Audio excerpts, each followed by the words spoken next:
और जहांगीरपुरी में हुई इन्हदामी कार्रवाई पर असदुद्दीन ओवैसी ने ट्वीट किया है। बीजेपी और आम आदमी पार्टी को ट्वीट के जरिए उन्होंने निशाना बनाया है। 1976 में इक़्तिदार में रहने वाले अब एक बेकार ताकत। ओवैसी ने यह कहा है, ये बीजेपी और आम आदमी पार्टी को याद रखना चाहिए। यानी कि ओवैसी ने एक तरह से एहसास दिलाने की कोशिश की है कि इक़्तिदार अबदी नहीं है, इक़्तिदार इटर्नल नहीं है, पावर इज नॉट इटर्नल। ये ट्वीट किया है असदुद्दीन ओवैसी ने। जहांगीरपुरी में जिस तरह से इन्हदामी कार्रवाई हुई है, इस कार्रवाई पर असदुद्दीन ओवैसी ने ट्वीट किया है। सवाल इस बात को लेकर भी है, कई गोशों से इस तरह के सवाल उठ रही है कि जब पहले से इस बात का इल्म था, जब वहां पर बरिंदा करात सीपीआईएम की पहुंच सकती हैं, तो बाकी वो तमाम जमातों के लीडर जो इसके खिलाफ आवाज उठा रहे हैं, वो सिर्फ ट्वीट का सहारा क्यों ले रहे हैं।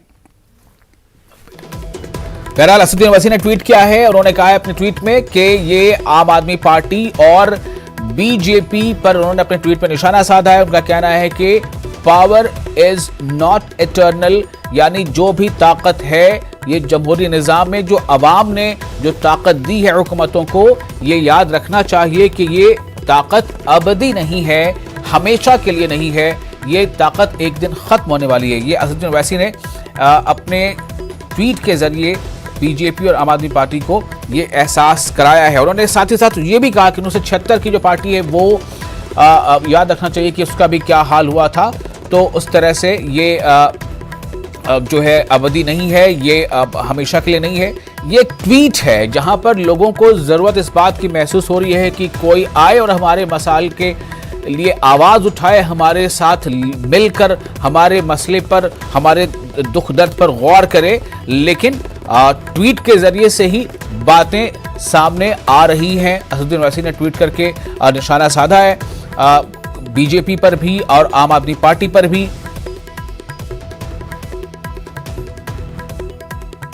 और ये वो तस्वीरें हैं जो आज आप देख रहे हैं।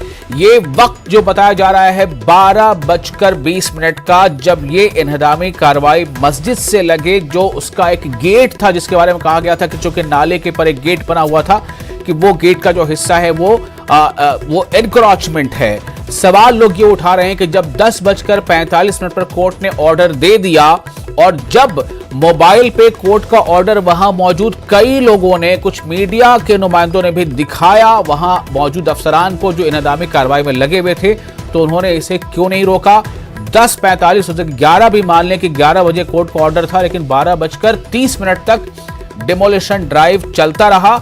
जो मकामी लोग वहां पर हैं, जिनसे हमारे नुमाइंदे शंकर आनंद अभी बातचीत कर रहे थे, शंकर आनंद को वहां के मकामी लोगों ने बताया कि वहां पर जिस तरह से कार्रवाई की गई है, साफ तौर से पता चल रहा है कि चुनिंदा निशानात देकर, चुनिंदा लोगों की दुकानों और घरों को देखकर कार्रवाई की गई है। जहां पर मस्जिद है उससे चंद ही फरलांग पर आगे एक मंदिर भी है, लेकिन वहां तक बुलडोजर नहीं गया। ये वहां के लोगों ने इस सवाल को उठाया, जबकि वहां भी दरअसल ये एक लाइन से जो भी आपको कंस्ट्रक्शन दिख रहा है, मस्जिद है, दुकानें हैं, मार्केट है, आगे मंदिर है, उसके बिल्कुल सामने कुछ दूरी पर एक नाला है। कुछ लोगों ने नाले के तक अपनी कुछ किसी ने गेट बना ली थी, किसी ने चबूतरा वहां तक बढ़ा लिया था। तो सवाल इस बात को लेकर है कि आखिर जब जो अफसरान आते हैं इन्हदामी कार्रवाई करने के लिए, वो ये क्यों नहीं बताते कि भाई आपका ये जो कंस्ट्रक्शन वो इलीगल है, तो उसके लिए पहले से वो नोटिस क्यों नहीं देते। बगैर नोटिस के, बगैर कोई एडवांस इंफॉर्मेशन के अचानक बुलडोजर आता है, कार्रवाई हो जाती है और घर तोड़ दिए जाते हैं, दुकानें तोड़ दी जाती हैं। ये ठेला आप देख रहे हैं, ये ठेला नहीं है, किसी की रोजी रोटी है जिससे उसका घर चलता था, लेकिन वो आज वहां से हटा दिया गया। ठीक है, वो अगर गैर कानूनी है तो हटा दिया गया हो, लेकिन क्या यही हालात हर जगह पर नहीं है? बाकी जगहों पर इस तरह के एनक्रोचमेंट नहीं है। वहां पर जहां बुलडोजर चला से कुछ ही दूरी पर आके मंदिर है, उसके आसपास कुछ और दुकानें हैं, वहां भी मकामी लोगों का कहना है कि वहां भी इसी तरह का स्ट्रक्चर है जिसे यहां पर गैर कानूनी बताया जा रहा है, लेकिन बुलडोजर वहां तक क्यों नहीं पहुंचा। लोग ये कह रहे हैं कि इस तरह से तो लोगों में और दूरियां बढ़ेंगी, लोग एक दूसरे से और दूर होते चले जाएंगे। तो क्या इसमें यहां पर एक जिम्मेदारी नहीं थी कि वहां पर इस सेंसिटिविटी का इस्तेमाल किया जाता, और साथ ही साथ बगैर किसी नोटिस के कैसे ये बुलडोजर चला है। असदुद्दीन ओवैसी ने इस पर सवाल उठाए हैं। उन्होंने ट्वीट करके कहा है कि ये याद रखना चाहिए कि पावर या ताकत जो जमहूरी निज़ाम में हुकूमतों को जो ताकत हासिल है वो ताकत अबदी नहीं है, यानी इटर्नल नहीं है, वो एक दिन खत्म होने वाली है। ये असद ओवैसी ने ट्वीट किया है।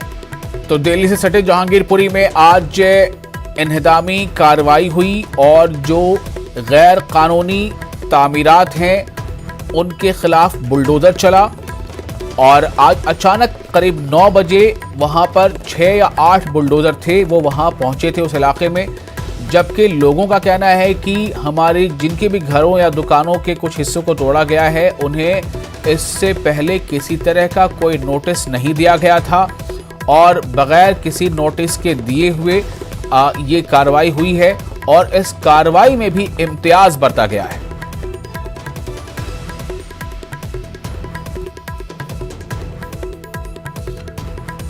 कांग्रेस लीडर तारिक अनवर का बुलडोजर सियासत पर क्या कहना है, ये भी आपको सुनाते हैं। देखिए, आश्चर्यजनक बात है कि सुप्रीम कोर्ट के निर्देश के बाद भी बुलडोज़र चल रहा है जहांगीरपुरी में, और ये इस बात को दर्शाता है कि प्रशासन और सरकार को इस बात की कोई फिक्र नहीं है, कोई चिंता नहीं है कि सुप्रीम कोर्ट का क्या निर्देश है, वो अपने हिसाब से काम कर रही है।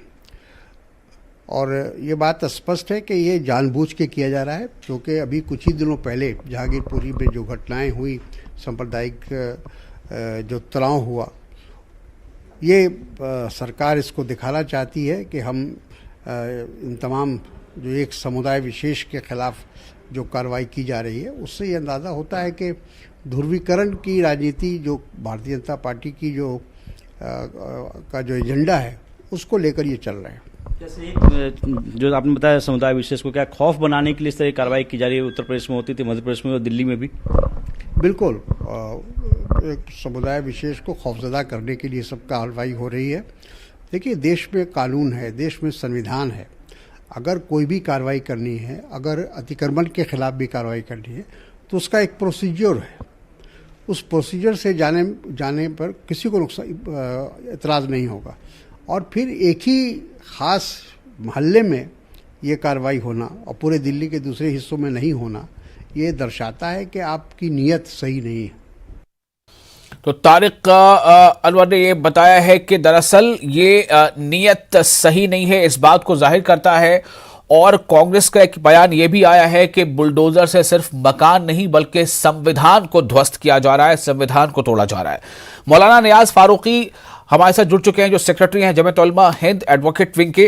मौलाना नियाज, मेरा सवाल आपसे ये है कि आज जो कुछ हुआ और जिस तरह से हुआ उस पर आपकी क्या आपका रद्द-ए-अमल है उस पर? देखिए, ये डिमोलिशन की जो कार्रवाई है जी, हम इसको ये देखते हैं कि जो अभी ये बात कही जा रही थी कि इंडिया में जेनोसाइड कि हम 8वीं स्टेज पे पहुंच गए हैं, तो 8वीं नहीं, अब मैं ये कह रहा हूँ कि 9वीं स्टेज होती है प्रोसिक्यूशन। और ये प्रोसिक्यूशन जी, कम्युनिटी को आप घेर कर तो 500 मकानों को अचानक आप उसे डिमोलिश करने की कोशिश करें और मालूम हो गया कि सुप्रीम कोर्ट से ऑर्डर हो गया है और कभी आप इंतजार न करें और आप जो है जिस तरीके की कार्रवाई हो रही है, बहुत ही अफसोसनाक है। और हमारी सरकार के ऊपर एक बहुत बड़ा सवालिया निशान है कि अभी तक तो बात सिर्फ ये थी कि एक पर्टिकुलर ग्रुप है जो इस काम को कर रहा है।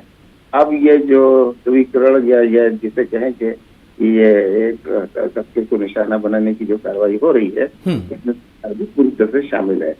ये हम बात पूरी जो अभी जमीनी जो हकीकत है हमारे सामने आ चुकी है।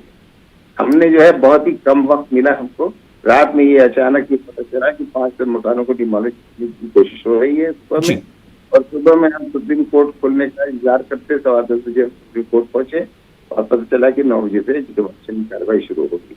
अब ऑर्डर हो गया हमारी पिटीशन पे हमने इनको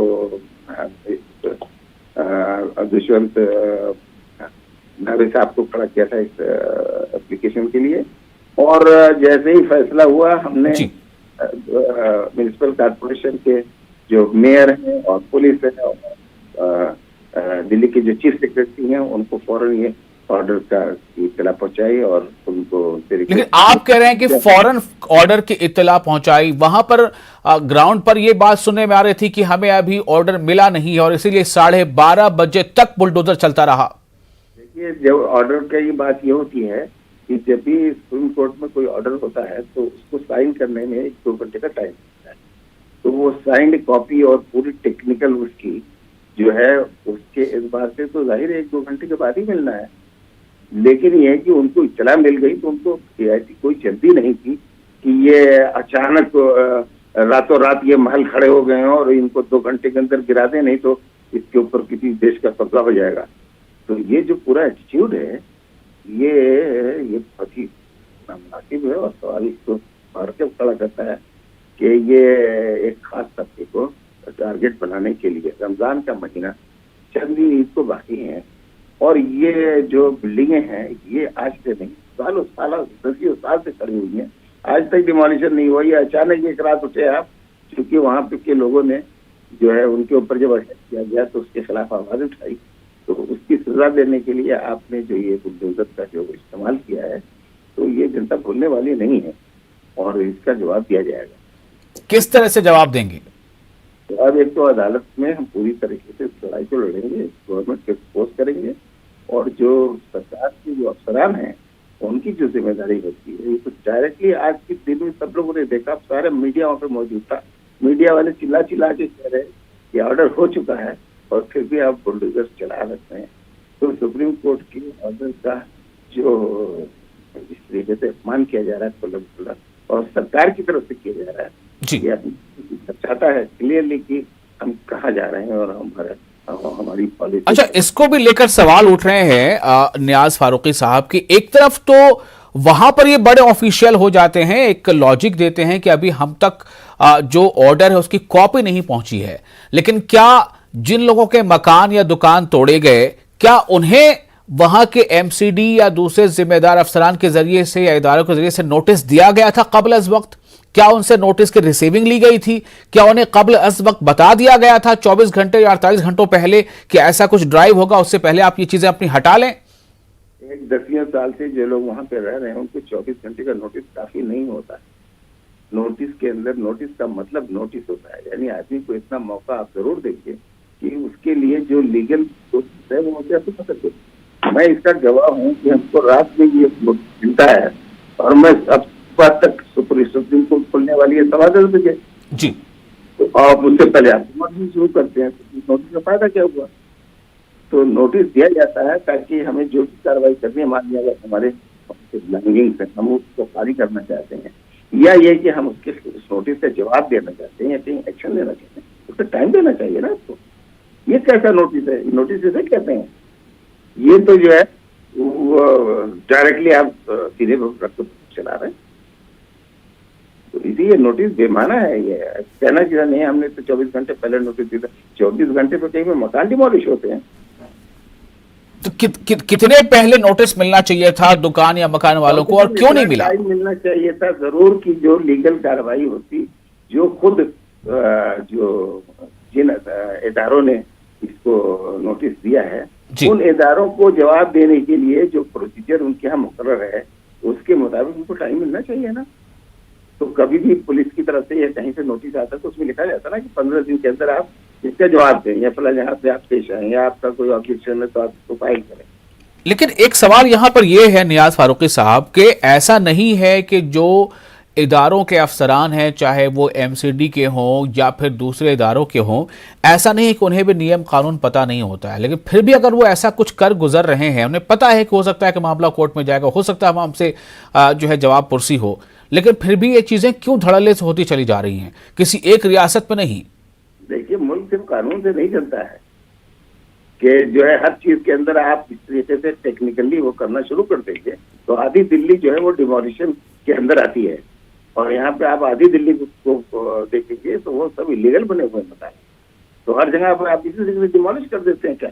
और फिर पूरे मुल्क की सतह पर देख लें, गवर्नमेंट की बड़ी बड़ी बिल्डिंगें जो है वो क्या कानून के मुताबिक बनी हुई है क्या? जी, तो ये बहुत ही नॉर्मल सी चीज है और इसको नॉर्मली ही होना चाहिए।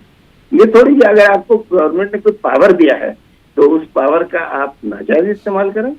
अगर आपको जल्दी है इसको डिमोलिश करने की तो there must be reason, you have to justify it in the court, you have to prove yourself.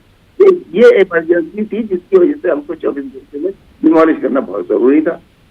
तो आज पिछले 20 साल से आप जो रहे थे, वो जो बिल्डिंगें बनी वो आपकी नॉलेज में नहीं थी क्या? अगर आपकी नॉलेज की बन गई तो आपका इतना बड़ा जो डिपार्टमेंट है, पूरा जो म्युनिसिपल डिपार्टमेंट है, आप सबसे हाउस टैक्स ले रहे हैं, बिजली सप्लाई कर रहे हैं, पानी सप्लाई कर रहे हैं, सड़क बना रहे हैं, सीवरेज प्रोवाइड कर रहे हैं, और उसके बावजूद भी आपको पता नहीं है कि इलीगल बिल्डिंग है और इनको डिमोलिश होना है। ये किस तरीके की पॉलिसी और क्या लॉजिक की बात कर रहे हैं? क्या यह सिलसिला यूं ही चलता रहेगा? चलता नहीं रहेगा। देखिए, हर चीज के अंदर एक सिल्वर लाइनिंग होती है। अभी भी हमारी सोच मुसलमान कि ऐसे लोग की जो कि मुल्क के अंदर इस तरह की सूरत हाल पर अभी भी वो माइनॉरिटी के अंदर हैं, और जो मुल्क की मेजॉरिटी हो, चाहे उसमें मुसलमान हो, चाहे हिंदू हो, चाहे किसी तबके से ताल्लुक रखने वाले हो, इंसाफ पसंद है और इंसाफ प्रिवेल करेगा। ये जुल्म ज्यादा दिन नहीं चलता। इंसाफ प्रिवेल करेगा, ये जुल्म ज्यादा दिन नहीं चलेगा। नियाज फारूकी साहब ये कह रहे हैं। बहुत शुक्रिया आपका न्यूज़ 18 उर्दू से बातचीत करने के लिए। तो जिस तरह से जहांगीरपुरी इलाके में आज कार्रवाई हुई है, उससे साफ तौर से लोगों का यह कहना है कि ये जो है नाम निशान और इन सब चीज़ों को देखकर हुई है। इसमें बहुत सारे कानूनी मरहाइल को बाला-ए-ताक रखा गया है। मरकजी वजीर मुख्तार अब्बास नकवी ने कहा है कि ये कार्रवाई तजावुजात के तहत हो रही है। अच्छा, ये बताओ, क्या ये इंक्रोचमेंट जो है वो इन्वेस्टमेंट है क्या? इंक्रोचमेंट को कुछ लोग जो है 100% सेफ इन्वेस्टमेंट जो समझते थे वो दिन चले गए। अब इंक्रोचमेंट है, और इंक्रोचमेंट पर जो भी कानून के तहत कार्रवाई होनी चाहिए हो रही है। ये इंक्रोचमेंट जो है वो कोई सेफ इन्वेस्टमेंट नहीं है। और दिल्ली बीजेपी सदर आदेश गुप्ता ने कहा कि जहां जहां भी बांग्लादेशी रोहिंग्या हैं वहां कार्रवाई होगी। उन्होंने कहा कि कांग्रेस और आम आदमी पार्टी मुलजिमीन को बचाने की कोशिश कर रहे हैं।